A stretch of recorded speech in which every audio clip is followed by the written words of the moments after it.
That was Jodeci, Get On Up. So Trump said the other day that Biden's push on EV vehicles, electric vehicles, is going to ruin the automotive industry and be a bloodbath. First off, Biden is not a car maker. Everybody's involved in the business. The Teslas and the Mercedes, everybody's making an electric vehicle. But the inference is that we are so reliant on a way that things used to be that we can't change.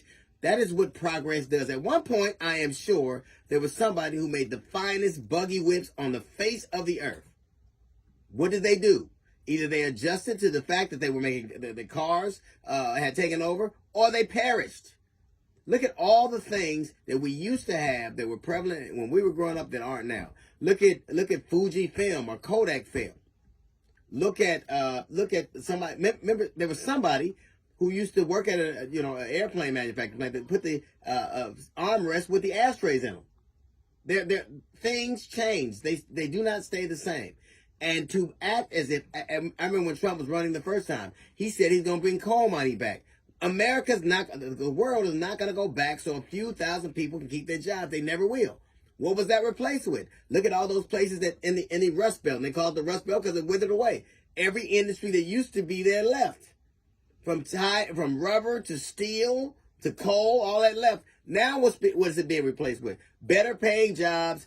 They make batteries and chips. So those things change. But to act as if we have to stay the same so that the whole fossil fuel, the reason we're having this argument about fossil fuel, because there's a finite number of barrels of oil in the world, in the country, on the face of the earth. And there are a lot of people who have made their money for that for decades, don't want to give it up. So we have to slow down growth, retard growth, to kind of cut our reliance on sun and wind and power and even nuclear, just to keep that thing viable. That's not what happens. And we do that all over. If you travel the world, look at how modern their airports are or their rail systems are. Look at the things they do that we don't. We live in a country right now where they're proposing cars that don't drive, but you want to keep the combustible engine idea alive. Ford will do what everybody else has had to do. They will adjust.